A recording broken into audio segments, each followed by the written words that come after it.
সাংবাদিক পরিচয় দিয়ে সাধারণ মানুষের কাছ থেকে অর্থ আদায়ের অভিযোগে আটক এক যুবক। একটি বেকারির কারখানায় প্রবেশ করে ভিডিও ধারণ এবং পরে অর্থ আদায়ের চেষ্টা করার অভিযোগে এক যুবককে আটক করেছে। পরবর্তীতে পুলিশের হাতে তুলে দিয়েছে স্থানীয় বাসিন্দারা। স্থানীয় সূত্রে খবর, সোনামুড়া তমসাবাড়ি এলাকায় অবস্থিত একটি বেকারি কারখানায় মালিকের অনুপস্থিতিতে রাঙামাটিয়া এলাকার বাসিন্দা বলে পরিচয় দেওয়া মফিজ মিয়া নামে এক যুবক প্রবেশ করেন।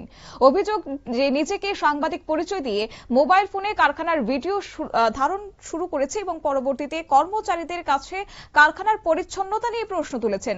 পাশাপাশি কারখানার মালিককে তার সঙ্গে দেখা করতে বলারও কথা জানায়। কারখানার মালিকের দাবি, তিনি ফোনে যোগাযোগ করলে যুবক ওই বিষয়টি মিটিয়ে নেওয়ার চেষ্টা করেছেন এবং তার জন্য তিনি মালিকের কাছ থেকে অর্থ চেয়েছেন এবং পরবর্তী সেই অভিযোগ অনুযায়ী যুবকটি কারখানার সামনে পৌঁছলে স্থানীয় বাসিন্দারা তাকে আটক করে পরিচয়পত্র দেখতে চান এবং কার অনুমতি নিয়ে খাদ্য উৎপাদনকারী প্রতিষ্ঠানে প্রবেশ করেছে সেই বিষয়টি জানতে চান।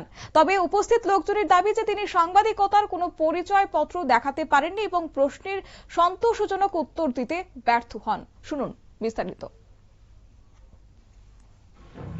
আমরা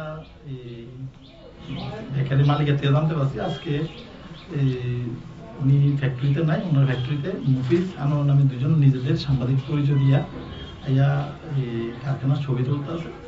আর কইতে আছে যে আমরা অস্বাস্থ্যকর পরিস্থিতিতে খাওয়া খাদ্য বানাইতেছেন, এটা ঠিক না, মালিকের কইবেন আমার লোকে দেখা করতে।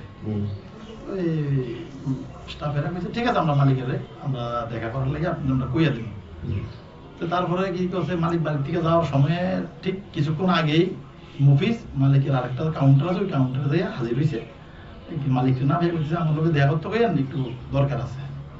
আচ্ছা ঠিক আছে, এবার ফোন নাম্বার নিচে নিয়ে এসে মালিকের লোকে ফোন করছে, ফোন করে বলতে চাই আপনারা কোয়েশন দেখা করবেন, এখন যদি দেখা শেখা তুললেন না, একটু দেখা করলে ভালো হয়। মালিক আচ্ছা দেয়, ঠিক আছে আমরা দেখা করবো। ওই টাইমে আমরা মালিকের লোক কথা বললাম, মালিক আমরা জানাইলো যে দুইজন ভুয়া সাংবাদিক আমার ফ্যাক্টরিতে আইসে, আইয়া সেটা এই ছুটি জানলাম, ঠিক আছে। খবর পেয়ে সোনামুড়া থানার পুলিশ ঘটনাস্থলে পৌঁছে তাকে থানায় নিয়ে যায়। স্থানীয়দের দাবি হচ্ছে, পুলিশের কাছেও সে কোনো স্বীকৃত সংবাদ মাধ্যমের পরিচয়পত্র দেখাতে পারেনি। অন্যদিকে কারখানার মালিক তিনি দাবি করেছেন যে তার প্রতিষ্ঠানে যথাযথ পরিচ্ছন্নতা বজায় রাখা হয় এবং খাদ্যের মান নিয়মিতভাবে পরীক্ষা করা হয়।